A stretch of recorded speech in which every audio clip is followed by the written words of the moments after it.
तर नांदेडच्या लोहा नगर परिषद निवडणुकीची चर्चा आहे। भाजपने एकाच परिवारातील 6 जणांना उमेदवारी दिली आहे। विरोधकांकडून भाजपवर घराणेशाहीचा आरोप होतोय। विरोधकांकडे मुद्दे नसल्याने हे बिनबुडाचे आरोप केले जातात, असं प्रत्युत्तर मात्र भाजपने दिलंय। भारतीय जनता पक्षाने घराणेशाही नष्ट करावी अशी भूमिका नेहमीच मांडलेली आहे,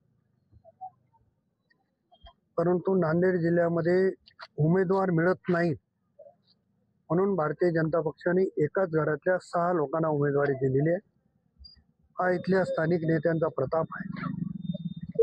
मी जेव्हा भारतीय जनता पक्षात काम करत होतो तेव्हा असा प्रकार कधी घडला नाही, पण दुर्दैवानं लोह्यामध्ये उमेदवार मिळत नाहीत म्हणून एका घरातले 6 उमेदवार त्यांनी दिलेले आहेत। राष्ट्रवादी काँग्रेसचा जन्म मुळातच घराणेशाहीमधून झाला आणि जे आमदार आहेत त्यांच्या गावातलं जर चित्र बघितलं, गावातला सरपंच त्यांच्या घरातला, गावातला चेअरमन त्यांच्या घरातला, जिल्हा परिषदेमध्ये मुलगा त्यांचा, मुलगी त्यांची, पुतण्या नगर महापालिकेमध्ये दुसरा पुतण्या अजून वेगळ्या ठिकाणी, भाचा एका ठिकाणी, बहीण एका पक्षामध्ये। मला असं वाटतं की घराणेशाही ही चिखलीकरांच्या घरामध्ये आहे।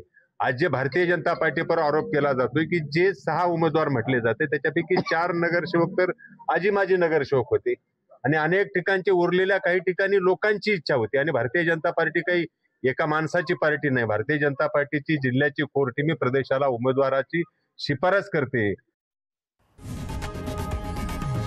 लोकशाही मराठी ऐका, पहा, जागरूक रहा।